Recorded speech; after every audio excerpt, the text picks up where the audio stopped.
नमस्कार, मैं हूं दीपाली राणा। आप देख रहे हैं योर मनी, हमारा खास शो जो हम लाते हैं आपके लिए ताकि आपकी हेल्प कर सके, आपके पोर्टफोलियो को बेहतर बनाने में, आपके फाइनेंशियल गोल्स को पूरा करने में मदद कर सके। जो भी पोर्टफोलियो प्लानिंग आपने की है अब तक, वो सही है या फिर नहीं है, कोई बदलाव करना है या फिर नहीं करना है, नई शुरुआत करनी है तो कैसे, कहाँ, कब शुरुआत करें, तमाम मुद्दों को योर मनी सुलझाता है। आप आ सकते हैं शो में अपने सवाल पूछने के लिए। नोट कीजिए तरीका शो में पार्टिसिपेट करने का। आप व्हाट्सएप, ईमेल या सोशल प्लेटफॉर्म्स के थ्रू कनेक्ट कर सकते हैं। 7045220000 हमारा व्हाट्सएप नंबर है। yourmoney@nw18.com हमारी ईमेल है। फेसबुक और एक्स पर जाएंगे तो ये शो लाइव भी देख सकते हैं, अपने क्वेश्चंस पोस्ट कर सकते हैं #AskAwaz योर मनी लिखकर। हमारे साथ हैं ऑप्टिमा मनी मैनेजर्स के एमडी पंकज मटपाल, आपकी सभी क्वेरीज को आंसर करने के लिए। और पंकज जी नमस्कार, स्वागत है आपका। और ढेर सारे सवाल हमें मिले हैं एज यूजुअल इस शो में, तो ज़्यादा से ज़्यादा उलझनों को सुलझाने की कोशिश करते हैं और इसीलिए बिना देरी किए कनेक्ट करते हैं व्यूअर्स के साथ। पहले व्यूअर आशीष कुमार उड़ीसा से हमारे साथ कनेक्टेड हैं। आशीष नमस्कार, बताइए क्या सवाल है आपका। हेलो, बताइए आशीष जी, क्या क्वेश्चन है, क्या जानना चाहते हैं। हाँ मैडम, जो पोर्टफोलियो मेरा भेजा था, ठीक है, 1,40,000 का भी प्रेजेंट वैल्यू है और अभी ये नया है और जियो ब्लैक रॉक अभी शुरू हुआ है, मतलब अभी जस्ट उसका NFO में बुक किया हूँ और बाकी दो मेरा SIP चल रहा है। तो उसमें कुछ चेंजेस है, मेरा होरिजन है लगभग 20 से 25 साल, ठीक है, तो उसमें कुछ चेंजेस जरूरत है या और कुछ मैंने ऐड करना है या किसी को हटाना है, वो थोड़ा मेरे को पोर्टफोलियो प्रीव्यू कराना है। ओके, ठीक है। तो पंकज जी, जैसे उन्होंने कहा भी एक्टिव SIPs इनकी 3 हैं जिसमें 5,000 रुपये ईच डाल रहे हैं, टोटल 15,000 के सिप हैं। निपॉन इंडिया का स्मॉल कैप, जियो ब्लैक रॉक फ्लेक्सी कैप और HDFC मिड कैप। 20-25 ईयर्स का होराइजन है। अब जानना चाहते हैं तीनों फंड्स कैसे हैं। ऑफ कोर्स दूसरा इंपॉर्टेंट सवाल कि अगर फ्यूचर में और ऐड करना चाहें अमाउंट इस पोर्टफोलियो में तो कौन सी नई कैटेगरी ऐड कर सकते हैं या इन्हीं में डाइवर्सिफाई करें। क्या suggestion overall long term portfolio building के पॉइंट ऑफ व्यू से। दीपाली जी नमस्कार। देखिए, जो फंड्स लिए हैं वो डाइवर्सिफाइड फंड्स हैं। Jio BlackRock flexi cap fund एक नया फंड है, हालांकि अभी तो उसका NFO शुरू हुआ है 22 तारीख से, लेकिन फ्लेक्सी कैप कैटेगरी के हिसाब से कह सकता हूँ कि सही कैटेगरी है। आगे कैसा परफॉर्मेंस होगी वो टाइम ही बता पाएगा। HDFC मिड कैप फंड एक पुराना फंड है और अच्छा फंड है इस कैटेगरी का, और साथ ही Nippon India small cap fund भी अपनी कैटेगरी में एक अच्छा फंड है। तो तीनों ही कैटेगरी अच्छी हैं और यदि आपको अमाउंट बढ़ाना हो तो नया फंड ऐड करने की जरूरत नहीं है, क्योंकि आपके पास जो फ्लेक्सी कैप फंड है, उम्मीद है कि इसका जो पोर्टफोलियो होगा वो लार्ज कैप मिड कैप में एलोकेटेड होगा और मिड कैप और स्मॉल कैप तो ऑलरेडी मतलब अपनी कैटेगरी के हिसाब से इन्वेस्ट करेंगे, तो इन्हीं फंड्स में आप टॉपअप कर सकते हैं। दूसरी बात यह है कि ऑलरेडी जो आपने अभी 1,40,000 रुपये इकट्ठा कर लिया है और प्लस आप जो ये SIPs अभी कर रहे हैं या करते रहेंगे, उसके हिसाब से यदि कैलकुलेट करें तो 12% के CAGR पर 20 साल में करीब 1,51,00,000 रुपए इकट्ठा हो सकते हैं। और वही यदि आप स्टेप अप करें, क्योंकि बड़ी लंबी अवधि की बात कर रहे हैं आप, तो ऐसे में आपकी इनकम बढ़ेगी। कम से कम 10% से स्टेप अप तो करना ही चाहिए और यदि आप करते हैं तो 20 साल में करीब 2,93,00,000 रुपए इकट्ठा हो सकता है। तो स्कीम में बदलाव की जरूरत नहीं है, सिर्फ आपको अमाउंट बढ़ाना चाहिए। 10% तो मिनिमम स्टेप अप करने की मैं आपको राय दे रहा हूँ, रख रहा हूँ यहाँ पर, लेकिन जितना अधिक हो सके उतना इन्वेस्ट करते रहिए, क्योंकि भविष्य में 20 साल के बाद जो पैसे की वैल्यू है वो काफी कम हो सकती है। उस हिसाब से आपको अमाउंट बढ़ाते रहना चाहिए। अच्छा, तो यानी फंड्स तीनों सही है। इनकेस कल के दिन अगर ये और ऐड करना चाहें फंड तो वो जरूरत नहीं है, नीड मतलब डाइवर्सिफिकेशन पॉइंट ऑफ व्यू से 3 फंड्स ही काफी हैं पंकज जी। बिल्कुल, क्योंकि कैटेगरी देखेंगे तो फ्लेक्सी कैप है, लार्ज कैप है, मिड कैप है, स्मॉल कैप है। अब जो फ्लेक्सी कैप है, जैसा मैंने कहा, क्योंकि नया फंड है, NFO चल रहा है इसका, तो अभी तक तो ये भी नहीं पता कि इसका पोर्टफोलियो कैसा रहेगा। लेकिन यदि इस फंड का पोर्टफोलियो लार्ज कैप में एलोकेटेड रहता है तो इन्हें लार्ज कैप भी मिल जाएगा, मिड कैप मिल जाएगा, स्मॉल कैप मिल जाएगा, कुछ भी ऐड करने की जरूरत नहीं होगी। लेकिन यदि ये जो black rock flexi cap fund है, जब ये NFO क्लोज होगा, उसके बाद जब इसका डिक्लेयर होगा पोर्टफोलियो, उसमें ऐसा लगता है कि लार्ज कैप एलोकेशन कम है, तो उस हिसाब से लार्ज कैप फंड ऐड किया जा सकता है। बट एज ऑफ नाउ मुझे लगता है कि वो भविष्य में मालूम चलेगा। फिलहाल के हिसाब से मैं कह सकता हूं कि इसमें ही यदि ऐड करेंगे तो भी सही होगा। ओके, चलिए, तो ये रही सलाह आशीष आपके पोर्टफोलियो के लिए। अगले व्यूअर से बात करते हैं। अजय गौतम है हमारे साथ राजस्थान से। अजय नमस्कार, बताइए क्या सवाल है आपका। नमस्ते मैम मैंने फंड सारे बता दिए हैं, तो भाई अगर मुझे चेंज करना चाहिए क्या भाई फंड, बस यही जानना था मैम कि फंड चेंज करना ओके चाहिए क्या। और मेरा लक्ष्य है 1 ठीक है करोड़ रुपए 15 साल में, बस ये जानना था मैम। ठीक है, पूछ लेते हैं। तो पहले तो इनका पोर्टफोलियो मैं बता देती हूँ। इन्होंने डिटेल्स हमारे साथ जो शेयर किए हैं उसके बेसिस पे इनकी जो एसआईपी चल रही है 15,000 रुपये महीने की चल रही है। क्वांट स्मॉल कैप 3500 रुपये महीना, मेरे asset mid cap 3000 per month, Canara Robeco को लार्ज मिड कैप में 3000 है। Then again Bandhan focus fund में 2000 एचडीएफसी डिफेंस में, आईसीसी प्रो वैल्यू डिस्कवरी में 1500। पोर्टफोलियो की वैल्यू 16 लाख के आसपास के, 1 करोड़ का टारगेट है इन 15 ईयर्स। फंड चॉइस पर आपकी राय लेना चाहते हैं और इनके गोल पर। देखिए, इन्होंने कहा है कि 16 लाख रुपया ऑलरेडी इनके पोर्टफोलियो की वैल्यू है। यदि 16 लाख रुपए इकट्ठा हो चुका है और फिर आप एसआईपी कर रहे हैं, तो 15 साल के बाद यदि मैं 12% की कंपाउंडेड एनुअल ग्रोथ मानकर चलूं और कैलकुलेट करूं, तो 1,59,00,000 रुपए इकट्ठा हो सकता है। जो टारगेट आप लेकर चल रहे हैं 1 करोड़ का, उससे कहीं ज्यादा आप उम्मीद रख सकते हैं। लेकिन मैं एक बात जरूर कहूंगा, आज सुनने में अच्छा लगता है कि 1 करोड़ या 1,69,00,000, लेकिन यदि आप 6-7% की महंगाई दर भी मानकर चले, तो आज से 15 साल के बाद की जो वैल्यू है, वो यदि 1 करोड़ है तो आप लगभग मानकर चलिए कि 30 लाख के आसपास ही रह जाएगी। तो इसके लिए जो टारगेट, जो नंबर आपने सिलेक्ट किया है, वो तो आप अचीव कर सकते हैं। लेकिन जैसे मैंने कहा, इन्फ्लेशन को ध्यान रखते हुए आपको समय के साथ निवेश को बढ़ाते रहना चाहिए, ये बहुत ही जरूरी है। दूसरी बात, जहां तक सवाल है पोर्टफोलियो का, अच्छी स्कीम्स आपके पोर्टफोलियो में, आपने सभी कुछ किया हुआ है, large cap, mid cap, small cap, इनमें आप बने रह सकते हैं। लेकिन एक फंड जो आपके पास है, thematic fund, HDFC defence fund, जो थीमेटिक फंड्स होते हैं, सेक्टरल फंड्स होते हैं, उनका निवेश जो होता है वो एक सीमित दायरे में होता है। तो यदि हम डिफेंस फंड की बात करें, तो इसका जो अंडरलाइंग पोर्टफोलियो है, वहां पर आपको डिफेंस रिलेटेड स्टॉक्स ही देखने को मिलेंगे। तो यहाँ पर क्या होता है कि एक सीमित दायरे में आप देख सकते हैं कि परफॉर्मेंस बहुत अच्छी देखने को मिले, लेकिन लॉन्ग टर्म के हिसाब से बात की जाए, तो समय समय पर जो थीम्स होती हैं वो बदलती रहती हैं। कभी डिफेंस अच्छा चलेगी, तो कभी कंजम्पशन में आपको अच्छा परफॉर्मेंस देखने को मिलेगा, तो कभी आपको किसी और थीम में, सेक्टर्स में परफॉर्मेंस देखने को मिल सकती है। तो यदि आप लंबे समय के निवेशक हैं, तो मेरी राय है कि थीमेटिक फंड में फिलहाल तो आप बने रह सकते हैं, लेकिन नजर बनाकर रखिए। जैसे ही आपको लगता है कि डिफेंस थीम अभी प्ले आउट हो चुकी है, तो इससे निकलकर आपके पास एक फंड है, ICICI prudential value discovery fund, आप उसमें अमाउंट बढ़ा दें, उसमें आप एसआईपी को बढ़ा देंगे, और एचडीएफसी डिफेंस फंड में आपको एसआईपी भविष्य में रोकने की जरूरत पड़ सकती है।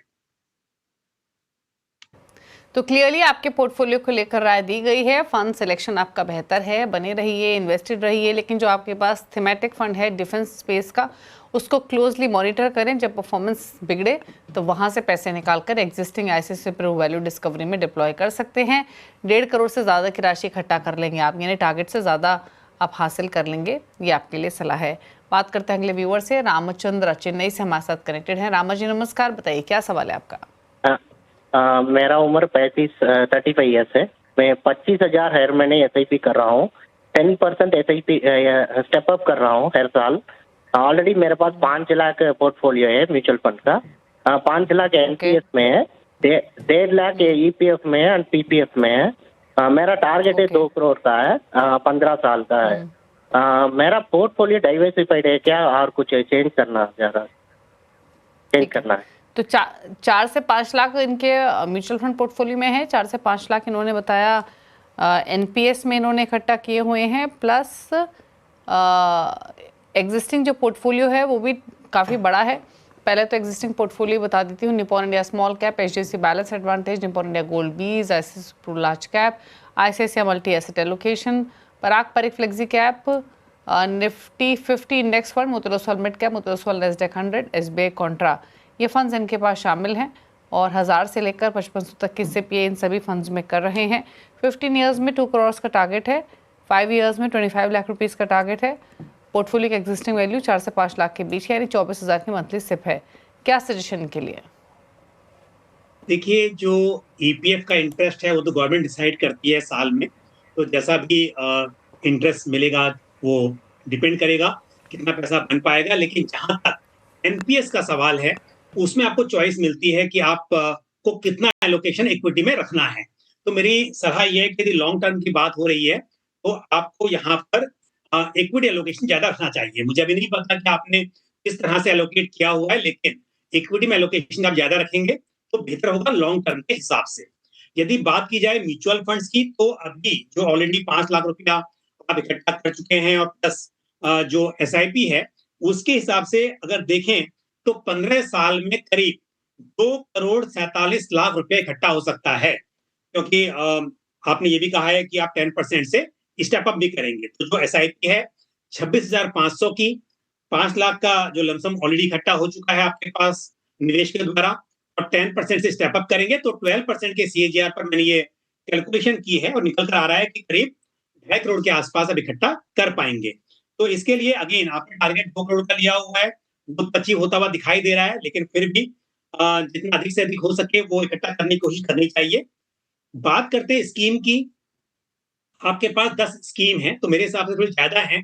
थोड़ा पोर्टफोलियो कॉन्सेंट्रेटेड होना चाहिए, और ऐसे में लार्ज कैप कैटेगरी में आपके पास एक इंडेक्स फंड भी है, निफ्टी 50 इंडेक्स फंड, वो भी लार्ज कैप है, और साथ में एक आपके पास में एक्टिव फंड है, ICICI Prudential large cap fund. तो मेरी राय ये है कि ICICI Prudential large cap fund में एसआईपी आप रोक सकते हैं, और उसकी जगह पर आपके पास ऑलरेडी एक फंड है ICICI Prudential multi asset fund, उसमें आप एसआईपी का अमाउंट बढ़ा दें, तो पोर्टफोलियो थोड़ा डाइवर्सिफाई भी रहेगा, क्योंकि मल्टी एसेट के जरिए आपको डेट और गोल्ड का भी एक्सपोजर मिल जाएगा। तो ये बेहतर होगा, एक स्कीम कम होगी पोर्टफोलियो में और थोड़ा सा पोर्टफोलियो बैलेंस हो जाएगा। तो एक राय है, बाकी आपका जो भी निवेश है, जो टारगेट आप लेकर पूरे चल रहे हैं, पोर्टफोलियो में इनको सिर्फ एक ही सिप बंद करनी है, आईसीआईसीआई प्रू लार्ज कैप आपने कहा, तो इनके फंड्स, इनके पोर्टफोलियो में इनफैक्ट जैसे मैं देख पा रही हूँ काफ़ी सारे एसआईपी चल रही हैं, लगभग 9 एसआईपी हैं if I am not wrong. तो इनको 9 की 9 कंटिन्यू करनी, 9 नहीं इनफैक्ट 10 सिप है शायद, तो 10 सिप इनको कंटिन्यू करनी है, सिर्फ एक सिप बंद करनी है आईसीआईसीआई प्रू लार्ज कैप की, राइट? बिल्कुल, देखिए वैसे तो अगर नया बनाना होता पोर्टफोलियो, मैं बोलता 4 से 5 बहुत है, पर आप क्योंकि पहले चल रहा है इनका निवेश, और दूसरी बात दीपाली जी आप देखेंगे कि वो अब जो 10 हैं उसमें से अलग अलग कैटेगरी हैं। इनके पास में गोल्ड बीज है, यानी कि गोल्ड ईटीएफ है, वो अलग कैटेगरी हो जाती है। फिर इनके पास में एक इंटरनेशनल फंड है, मोतीलाल ओसवाल नैस्डैक 100, वो अलग है। एक hybrid fund balance advantage fund है। तो इस तरह से फंड फिर भी ज्यादा है, तो इसलिए मैंने जैसे कहा कि लार्ज कैप में 2 हैं तो आप एक कम कर दीजिए, लेकिन क्योंकि निवेश ऑलरेडी शुरू हो चुका है, चल रहा है, और स्कीम भी अच्छी है, इसके लिए इनके लिए मेरी राय है कि ये कंटिन्यू कर सकते हैं। सिर्फ एक ही में मैंने बदलाव की यहाँ पर राय रखी है। ओके, चलिए, तो ये राय आपके लिए दी गई है और अकॉर्डिंगली आपको ध्यान देना है। ऑलरेडी बड़ा पोर्टफोलियो है, बट ठीक है, बाकी कंटिन्यू करें। एक फंड से आपको निकलने की सलाह दी गई है आईसीआईसीआई प्रू लार्ज कैप, उसकी जगह आपको पैसे डिप्लॉय करने हैं आईसीआईसीआई प्रू मल्टी एसेट में, वहाँ पर इंक्रीज आप कर सकते हैं अपना एलोकेशन। बात करते हैं हर्षल चौहान से, नासिक से हमारे साथ कनेक्टेड है। हर्षल नमस्कार, पूछिए सवाल। नमस्ते मैडम। नमस्ते सर। मैंने आपका मेरा पोर्टफोलियो शेयर किया है, तो प्लीज मुझे गाइड कीजिए कि पोर्टफोलियो बराबर है या फिर कुछ चेंजेस करने की जरूरत है उसमें। टारगेट और ईयर्स मैंने आपको शेयर कर दिया। ओके, तो इनका पोर्टफोलियो पहले मैं डिटेल्स बता देती हूँ। 40 इयर्स इनकी एज है, मंथली सिप चल रही है इनकी 20,000 पर मंथ की। अभी पोर्टफोलियो की वैल्यू जो है पंकज जी, वो 9 लाख के आसपास है और 15 साल में 2 करोड़ का लक्ष्य है।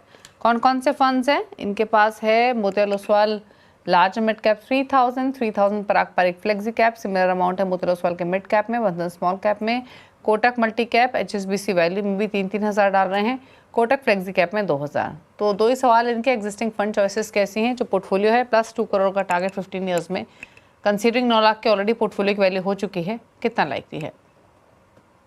देखिए अगेन यहाँ पर 7 फंड्स हैं, लेकिन फंड्स की बात की जाए तो अपनी कैटेगरी में अच्छे फंड्स हैं और मोस्टली डाइवर्सिफाइड फंड्स हैं इनके पास में, चाहे वो एक तरह से मिड कैप और स्मॉल कैप हो या फिर एचएसबीसी वैल्यू फंड, जो कि एक अलग तरह का स्टाइल होता है, वैल्यू स्टाइल फंड है, प्लस फ्लेक्सी कैप फंड है। तो मेरे हिसाब से इन फंड्स में बने रहें, लेकिन नया फंड बिल्कुल भी ऐड ना करें। आपको बिल्कुल अमाउंट बढ़ाना हो तो इन्हीं फंड्स में बढ़ाया जा सकता है, नया फंड ऐड करने की बिल्कुल भी जरूरत नहीं है। जहां तक सवाल है टारगेट का, अगेन जो 9 लाख रुपए इकट्ठा कर चुके हैं और आप एसआईपी कर रहे हैं ₹20,000 पर मंथ की 15 साल में करीब 1,44,00,000 रुपए इकट्ठा हो सकते हैं 12% की कंपाउंडेड एनुअल ग्रोथ पर। और आपका टारगेट है 2 करोड़ का। यहाँ पर करीब 9% से आपको स्टेप अप करना होगा, हर साल 9% से बढ़ाना होगा। बट मैं कहूंगा कि 9% नहीं, आप 10% से कर लीजिए, और 10% से स्टेप अप करेंगे तो 15 साल में 2,15,00,000 रुपया बनने की उम्मीद है। तो बस एक राय है कि 10% से स्टेप अप करें। स्कीम अच्छी है, इन्हीं स्कीम में टॉप अप करते रहें, लमसम पैसा भी आए तो इन्हीं में आप ऐड कर सकते हैं। ओके, तो ये सलाह आपके पोर्टफोलियो को लेकर नोट कर लीजिए, जो सलाह आपको दी गई है। पहली बात तो फंड सिलेक्शन सही है, बड़ा पोर्टफोलियो है, बट स्कीम जो चुनी है आपने वो बेहतर है, तो बने रहिए। और आगे कभी नई एसआईपी ना ऐड करें, कभी भी इंक्रीज करें एलोकेशन, तो एग्जिस्टिंग सिप्स में ही आपको करना है। 15 साल में 1.5 करोड़ के आसपास की राशि आप इकट्ठा कर लेंगे। अगर आप सालाना 10% तक स्टेप अप करेंगे तो 2 करोड़ का लक्ष्य हासिल कर लेंगे। तो अकॉर्डिंगली आप प्लान कीजिए, पोर्टफोलियो आपका सही है। रुकने इसी के साथ एक ब्रेक के लिए, ब्रेक के उस पर कुछ और क्वेरीज को करेंगे शामिल, फिर वापस आते हैं।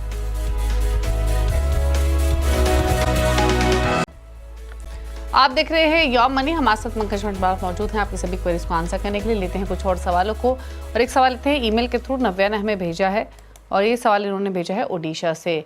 इनकी उम्र 40 साल है, मंथली सिप कर रही हैं 24,000 की। जो पोर्टफोलियो की वैल्यू है वो 3.5 लाख की है, और 5 साल में इनको 25 लाख चाहिए, और 15 साल में 2 करोड़ चाहिए। इंटरेस्टिंग है आज इनफैक्ट जो भी क्वेरीज मिली हैं हमें पंकज जी, ज़्यादातर व्यूअर्स के जो होराइजन है 15 ईयर्स 20 ईयर्स के ही हैं।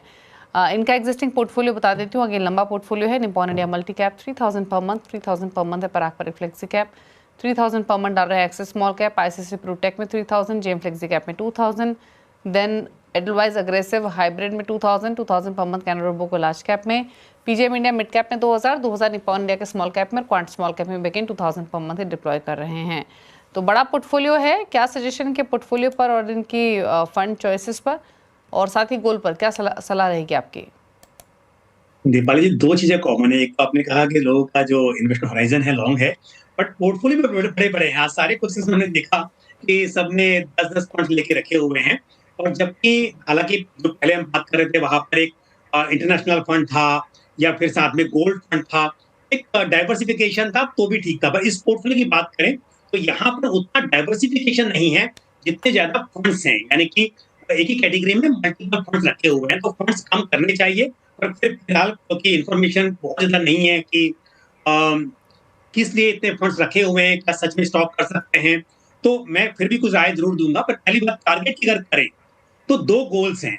अब यदि हम बात करें 5 साल के बाद में जो 25 लाख इकट्ठा करना है, अगर हम 12% की कंपाउंडेड एनुअल ग्रोथ मानकर चलते हैं तो 5 साल में 25 लाख तो हो जाएगा, वो संभव दिखाई देता है। लेकिन अगला जो टारगेट है, यानी कि यदि कह रहे हैं कि आज से 15 साल के बाद में इन्हें दूसरा गोल अचीव करना है 2 करोड़ का, तो पहला गोल 5 साल के बाद 25, उसके बाद बचेंगे 10 साल।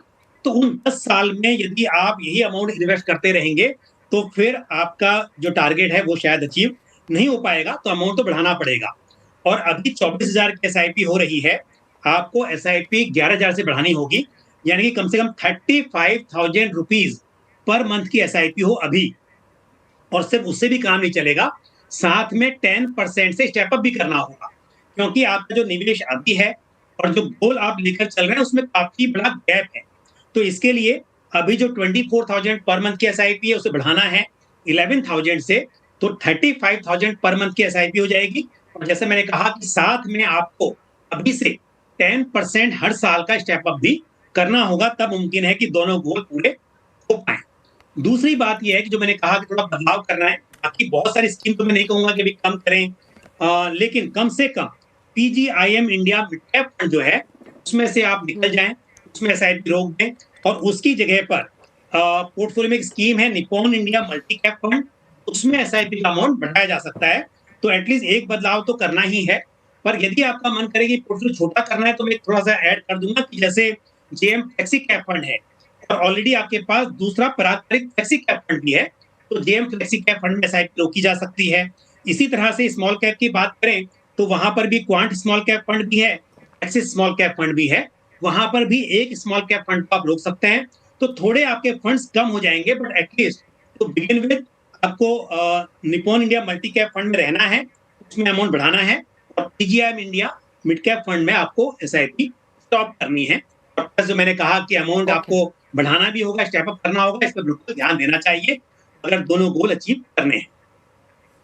अच्छा, अगर जैसे आपने कहा कि 35,000 की एसआईपी लगेगी, अगर ये सिर्फ बढ़ाते भी हैं अपनी 35,000 करते भी हैं, तो पीजीआईएम जो आपने बताया पीजीआईएम इंडिया मिड कैप से एग्जिट करके निपॉन इंडिया मल्टी कैप में निवेश करना है, तो इसी फंड में इंक्रीज करे या बाकी जो फंड्स रख सकते हैं पोर्टफोलियो सब में इवनली डिस्ट्रीब्यूट करे इनकेस एसआईपी एलोकेशन इंक्रीज होता है तो?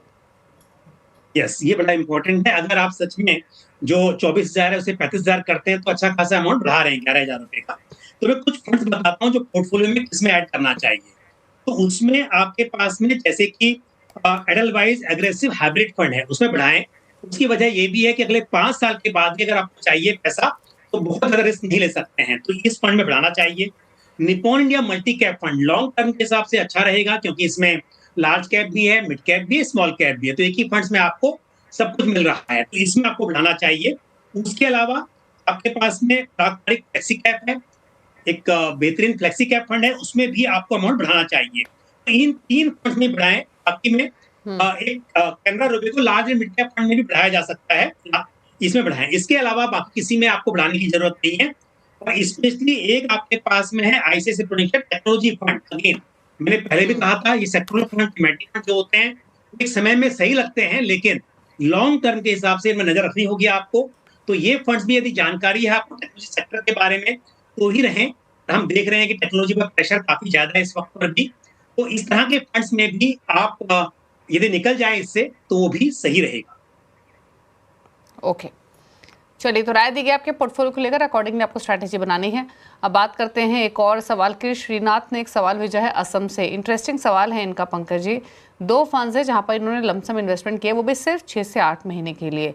2 लाख डाले हैं डीएसपी लिक्विडिटी फंड में, 2 लाख डाले हैं एचडीएफसी लो ड्यूरेशन फंड में। 6 to 8 मंथ्स मतलब एक्सट्रीम शॉर्ट टर्म होराइजन।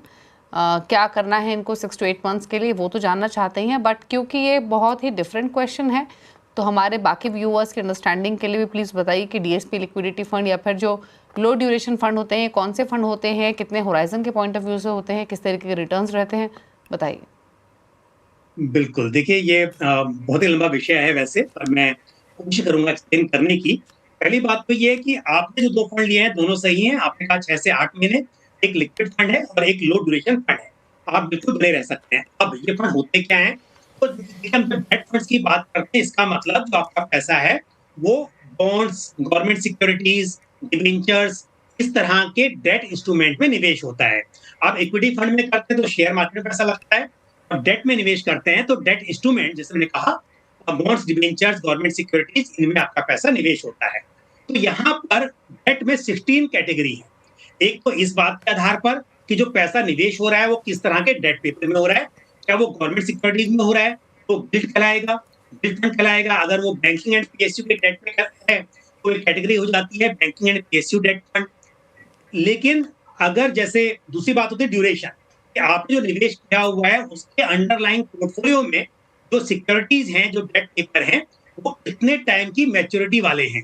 और एक बात समझिए, इससे फर्क क्या पड़ता है, जितनी लंबी मैच्योरिटी होगी उतना ही वहां पर इंटरेस्ट रेट रिस्क बढ़ जाता है। यानी कि अगर आरबीआई इंटरेस्ट रेट कम या ज्यादा करती है उसका प्रभाव उस पर ज्यादा पड़ेगा जिसके अंडरलाइंग पोर्टफोलियो में जो डेट पेपर है उनकी मैच्योरिटी लंबी है, और जहां पर मैच्योरिटी छोटी है वहां पर उसका फर्क कम पड़ेगा। तो यहाँ पर जैसे बात कर रहे थे, जैसे ओवरनाइट फंड होता है वहां पर जो मैच्योरिटी होती है अंडरलाइंग पोर्टफोलियो की वो 1 डे की होती है। लिक्विड फंड में मैक्सिमम 91 डेज की होती है। और लो ड्यूरेशन फंड की बात करें तो यहाँ पर 6 to 12 मंथ की मैच्योरिटी होती है, ड्यूरेशन होता है अंडरलाइंग पोर्टफोलियो का। तो इसके लिए यदि आप निवेश कर रहे हैं 1 साल से कम समय के लिए, उस हिसाब से दोनों कैटेगरी जो आपने चुनी है लिक्विड फंड की और लो ड्यूरेशन फंड की वो सही है। जो निवेशक लंबे समय के लिए निवेश करना चाहते हैं वो गिल्ट फंड में, कॉर्पोरेट बॉन्ड फंड में, banking and PSU debt fund में, इस तरह के डेट फंड में भी निवेश करने के बारे में सोच सकते हैं। जहां तक सवाल है रिटर्न्स का, लिक्विड फंड में देखिए, क्योंकि सेविंग्स बैंक से आप कंपेयर करते हैं इसको, सेविंग्स बैंक में आपको 2.5%, 2.7% के आसपास इंटरेस्ट मिलता है। यहाँ पर गारंटीड नहीं है, पर इस वक्त के हिसाब से मैं कह सकता हूं कि करीब 4 से 5% सालाना रिटर्न की आप उम्मीद रख सकते हैं। यदि बात करें लो ड्यूरेशन से, तो वहां पर 5 से 6% सालाना रिटर्न की उम्मीद रखी जा सकती है, बट अगेन गारंटीड नहीं है। ये सिर्फ इंटरेस्ट रेट के हिसाब से जो इस वक्त है और जो बॉन्ड यील्ड है उसके हिसाब से मैं एक अनुमान लगाकर आपको बता रहा हूँ। तो ये राय रही श्रीनाथ आपके लिए, और बाकी व्यूअर्स के लिए भी बताएं लो ड्यूरेशन फंड कौन से होते हैं। चलिए शो को समेटने का वक्त है। थैंक यू पंकज जी, आप शो में आए। क्विकली जाने से पहले आपके top 4 funds. ICICI prudential multi asset fund, HDFC flexi cap fund, Motilal Oswal का मिड कैप फंड और साथ ही मेरे एसेट का स्मॉल कैप फंड। शुक्रिया पंकज जी आपका शो में आने के लिए, सभी क्वेरीज को आंसर करने के लिए। इसी के साथ यौम मनी में तो इतना ही। ब्रेक के बाद भी खबरें जारी हैं। नमस्कार।